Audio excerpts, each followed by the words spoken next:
Hello everyone, this is the explanation of class 7th science chapter 10 respiration in organism. Organism में respiration. तो respiration क्या होता है? Respiration is a breathing process, means सांस लेना and छोड़ना.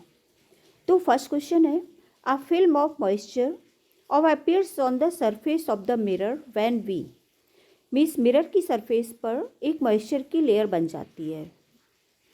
कैसे बनती है? Inhale, exhale, breathe, none of these. तो एक्सेल, इनहेल मीन्स होता है सांस लेना, एक्सेल मीन्स सांस छोड़ना, और ब्रीथ मीन्स दोनों, exhale and inhale, and D none of these. So correct answer is exhale. Means exhale process के द्वारा जब हम सांस छोड़ते हैं तो मिरर के सामने खड़े होते हैं तो मिरर पर एक मॉइस्चर की लेयर बन जाती है. आपने देखा होगा सर्दियों में कभी हम जब ब्रीदिंग प्रोसेस करते हैं मिरर के सामने खड़े होके, तो मिरर पर मॉइस्चर की एक लेयर बन जाती है, मीन्स मिरर हमारा गीला हो जाता है. Now next question,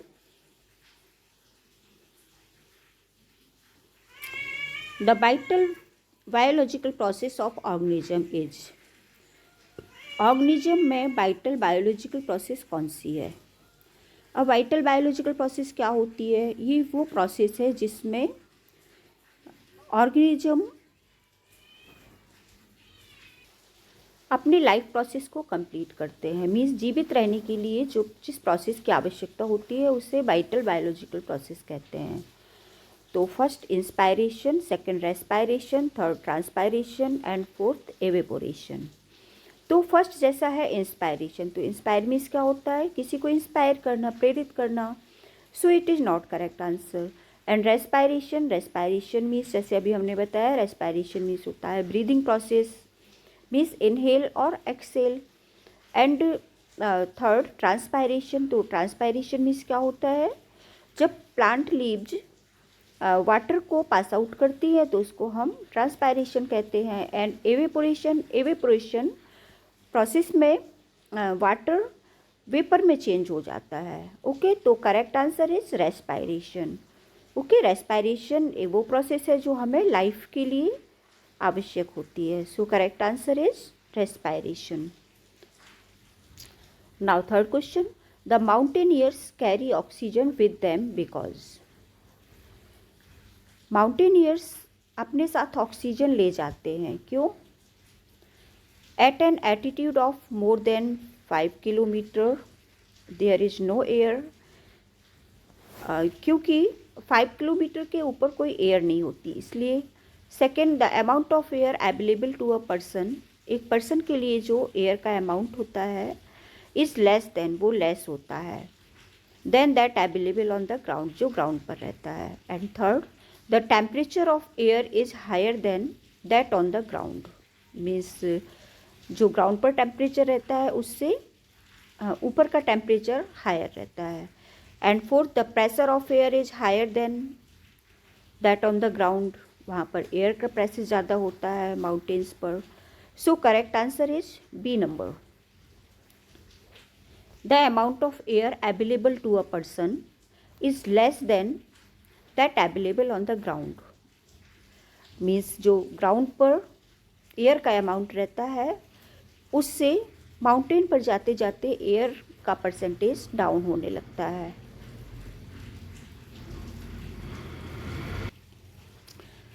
now question number 4, we feel hungry after a physical activity because we need. जब हम फिजिकल एक्टिविटी करते हैं तो हम हंग्री फील करते हैं. हंग्री मीन्स होता है भूखा. बिकॉज वी नीड, क्योंकि हमें आवश्यकता होती है. किसकी आवश्यकता? Oxygen, energy, food, none of these. So correct answer is energy, क्योंकि फिजिकल एक्टिविटी के लिए हमें एनर्जी की आवश्यकता होती है. Now next, a person can hold air in the lungs is. एक पर्सन अपने लंग्स में कितने एयर होल्ड कर सकता है? 50 ml, ml means millilitre, 5000 milliliter and 500 milliliter and 0.5 milliliter. So correct answer is 500 milliliter. Now next question, the percentage of oxygen in exhaled air is. देखिए, जब हम एक्सहेल करते हैं, मीन्स सांस छोड़ते हैं, तो उसमें कार्बन डाइऑक्साइड होती है, लेकिन उसके साथ ऑक्सीजन भी होती है। ठीक है, इसमें कार्बन डाइऑक्साइड की मात्रा ज़्यादा होती है, का परसेंटेज ज़्यादा होता है, एंड ऑक्सीजन का कम होता है। ओके, जैसे कार्बन डाइऑक्साइड होती है हमारी 21% एंड ऑक्सीजन होती है 16.4%। Okay, so correct answer is 16.4%. Now next question, the percentage of oxygen in inhaled air. अब inhaled air में ऑक्सीजन का कितना परसेंट होता है? जब हम सांस लेते हैं तो ऑक्सीजन का कितना परसेंट होता है? So correct answer is 21%. Now next question, the percentage of carbon dioxide in inhaled air is. Means inhaled air में कार्बन डाइऑक्साइड का क्या परसेंट रहता है? So correct answer is 0.04%. Carbon dioxide का परसेंट बहुत ही कम रहता है जब हम एयर को इनहेल करते हैं, मीन्स सांस लेते हैं. Now next question, respiratory organs of human beings are. अब आपको बताना है कि ह्यूमन बींग्स में कौन कौन से रेस्पिरेटरी ऑर्गन्स होते हैं. Lungs and skin, lungs, gills, skin. So correct answer is lungs. Human beings के रेस्पिरेटरी ऑर्गन्स लंग्स होते हैं. Next question, the process of respiration leads to the release of energy in plants, animals, human beings, all of these. देखिए, अब अभी आपने पढ़ा कि respiration में क्या होता है. तो ह्यूमन बींग्स में जो रेस्पिरेशन प्रोसेस होती है, तो रेस्पिरेशन मीन्स होता है ब्रीदिंग, सांस लेना, एयर छोड़ना. एंड प्लांट में क्या होता है? प्लांट में जो रेस्पिरेशन प्रोसेस होती है उसमें फूड का ब्रेकडाउन होता है. किसकी हेल्प से? ऑक्सीजन की हेल्प से. ऑक्सीजन की हेल्प से फूड का ब्रेकडाउन होता है और एनर्जी रिलीज होती है. ओके, तो ये प्रोसेस किस में होती है? प्लांट्स में. So correct answer is plant. Now next question, the absorb oxygen dissolved in water. Frog, fish, earthworm, butterfly. अब ये एनिमल्स हैं, इनमें से आपको बताना है कि कौन सा एनिमल वाटर में डिजॉल्व ऑक्सीजन को एब्जॉर्ब करता है. तो correct answer is fish. Fish में जो ऑर्गन्स होते हैं वो होते हैं गिल्स, और गिल्स की हेल्प से वाटर में डिजॉल्व ऑक्सीजन को एब्जॉर्ब करता है. ओके, तो correct answer is fish. Now next question, the respiratory organ of birds are. Bird में रेस्पिरेटरी ऑर्गन कौन सा है? माउथ, गिल्स, बैट स्किन और lungs. So correct answer is lungs. Okay, birds में रेस्पिरेटरी ऑर्गन्स लंग्स ही होते हैं. Now next question, air exhaled has no moisture, has more amount of oxygen, has moisture, has less amount of carbon dioxide. बताइए, जो excelled air होती है तो क्या होता है उसमें? सो correct answer is has moisture. जो एक्सेल्ड एयर होती है उसमें मॉइस्चर ज़्यादा होता है. जैसे फर्स्ट क्वेश्चन में हम लोगों ने देखा था कि मिरर के ऊपर मॉइस्चर की लेयर बन जाती है. Okay, now next question, after exercise respiration rate increases, respiration rate decreases, respiration rate remains same, and none of these. Exercise के बाद क्या होता है बताइए? रेस्पिरेशन रेट इंक्रीज होती है कि डिक्रीज होती है या सेम रहती है? So correct answer is in respiration rate increases. Now next question, air enters the lungs when. Air lungs में एंटर होती है, कब होती है? Diaphragm is lowered, diaphragm is pushed upward, and diaphragm remains at its place, or none of these. So correct answer is diaphragm is lowered. Means जब air lungs में enter होती है तो डायफ्राम हमारा नीचे आ जाता है, लोअर पोजीशन पर। Next question, roots take up air from the air spaces present between the. इस क्वेश्चन में पूछा है कि रूट्स एयर कहाँ से लेती हैं। Roots air soil particles both A and B and none of these. So correct answer is soil particles. Roots take up air, roots air लेती हैं from the soil particles. Correct answer is B. Now next question, if a potted plant is over watered the roots. If a potted plant is overwatered, the roots will। एक potted plant है, means pot में रखा हुआ plant है, उसको हम over watered कर देते हैं। द रूट्स विल मीन्स जब हम ओवर वाटर्ड कर देते हैं प्लांट को तो उसकी रूट्स क्या होगी, रूट्स को क्या हो जाएगा, grow, die, dry, none of these. So correct answer is die.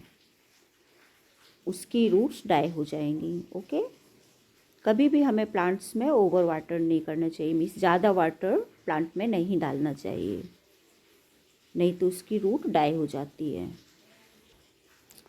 Next question, the rate of exchange of gases in plants is not as fast as in. Means जो गैसेस का exchange होता है plants में तो वो fast नहीं होता है। किसके जैसे फास्ट नहीं होता है, animals, insects, birds, human beings. So correct answer is animals. ठीक है, एनिमल्स में गैसेस का एक्सचेंज रेट ज़्यादा होता है एंड प्लांट्स में कम होता है। So correct answer is animals. Next question, insects have small openings on the outside of their bodies. These openings are called. Insects में जो स्मॉल ओपनिंग्स होती है उनकी बॉडी के आउटसाइड, बॉडी के ऊपर, तो वो क्या कहलाती है, spiracles, trachea, gills, none of these. So correct answer is spiracles. उसको हम स्पाइरिकल्स कहते हैं। जैसे कॉकरोच में होता है, कॉकरोच देखा होगा आप लोगों ने, कॉकरोच के आउटर बॉडी पर स्मॉल ओपनिंग्स होती है। Next question, exchange of gases take place through small openings on the surface of the leaves are called. Leaves में स्मॉल ओपनिंग्स होती है गैसेस का एक्सचेंज करने के लिए, तो उसको हम क्या कहते हैं, spiracles, stomata, trachea, none of these. So correct answer is stomata. जो लीव्स की सरफेस पर होते हैं, बैक साइड पर होते हैं, उसको हम स्टोमेटा कहते हैं। Next question, the process of intake of oxygen and exhalation of carbon dioxide. Means oxygen को इनहेल करना, इनटेक करना मीन्स लेना, एंड कार्बन डाइऑक्साइड को एक्सेल करना, उस प्रोसेस को हम क्या कहते हैं, breathing process. Okay, so correct answer is breathing. Next question, ribs move down and inward to decrease space in chest cavity during। अब रिब्स मूव करती हैं, move down and inward to decrease space in chest cavity. Chest cavity में space जो होता है वो decrease हो जाता है। किस प्रोसेस में होता है, inhalation, exhalation, respiration. So correct answer is exhalation. Means जब हम सांस छोड़ते हैं तो क्या होता है, रिब्स मूव डाउनवर्ड, रिब्स नीचे की ओर डाउनवर्ड मूव करती हैं एंड जो चेस्ट कैविटी में स्पेस होता है वो डिक्रीज हो जाता है। Next question, in cockroaches air enters the body through. Cockroach में एयर एंटर होती है, बॉडी में एंटर होती है, किसके through, lungs, gills, spiracles, skin. So correct answer is spiracles. Next question, during heavy exercise We get cramps in legs due to accumulation of carbon dioxide, lactic acid, alcohol and water.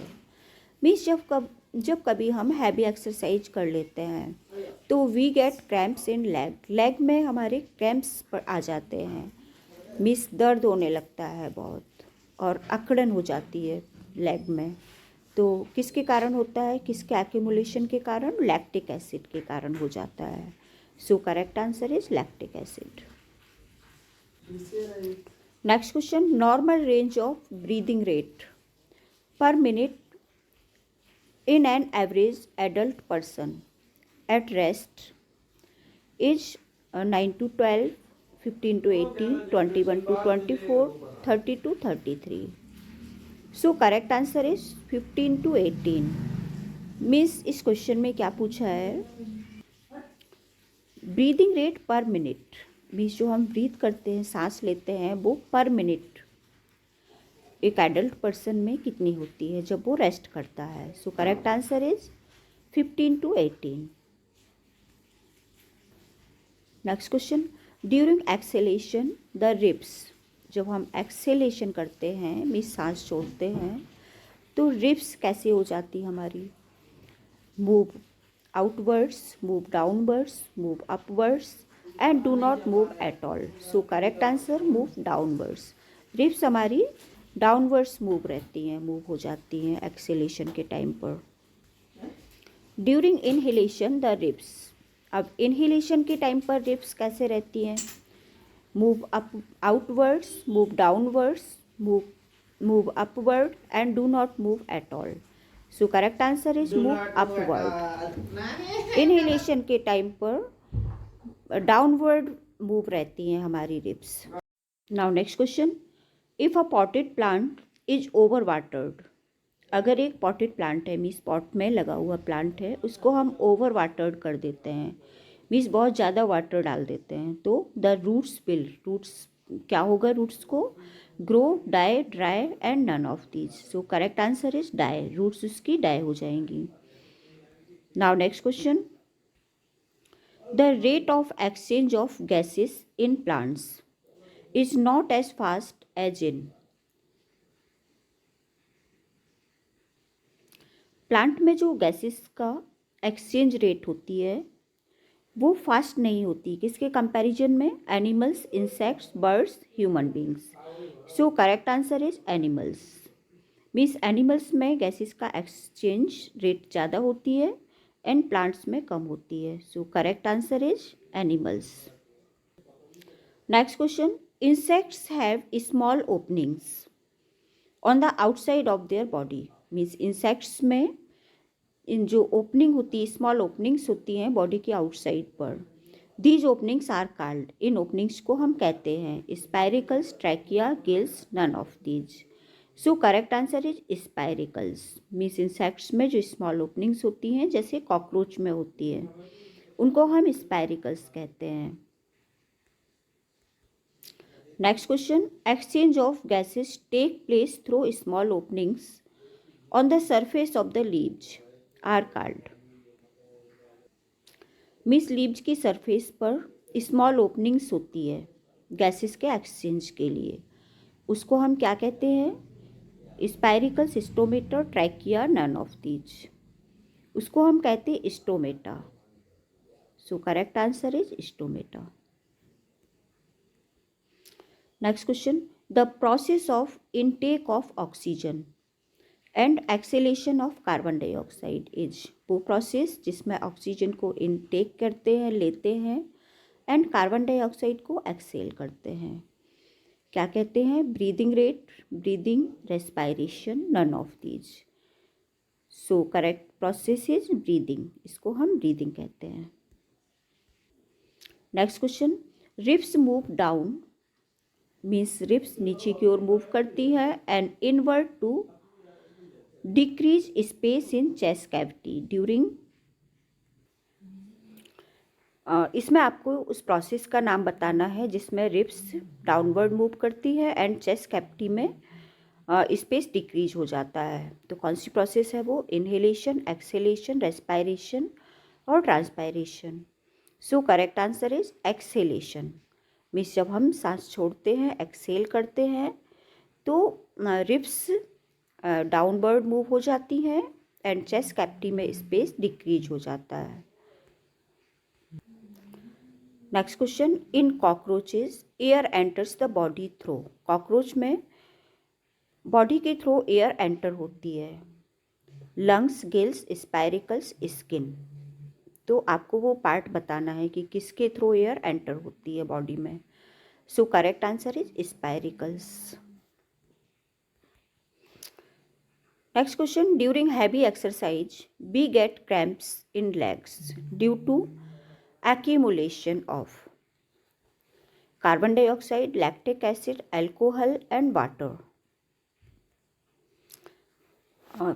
Heavy exercise जब हम करते हैं तो we get cramps in legs, means legs में दर्द होने लगता है ड्यू टू एक्यूमुलेशन। किसके एक्यूमुलेशन से? एक्यूमुलेशन मीन्स होता है किसी चीज़ का एकत्रित होना, जमा हो जाना।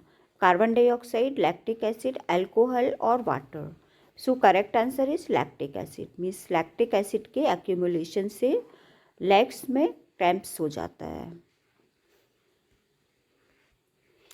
Next question, normal range of breathing rate per minute in an average adult person at rest. जब एक एडल्ट पर्सन रेस्ट करता है तो उसकी ब्रीदिंग रेट पर मिनट क्या होती है? Normal range. So correct answer is 15 to 18।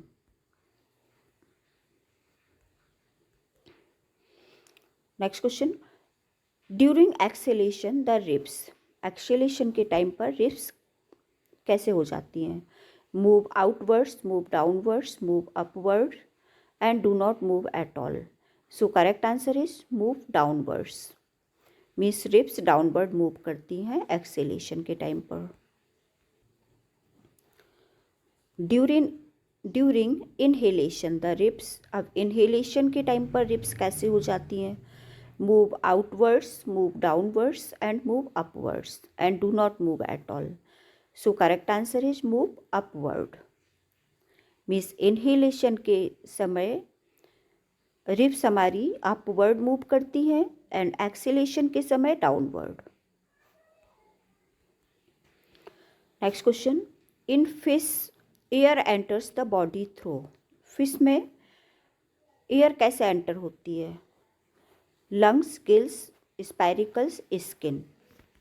So correct answer is gills.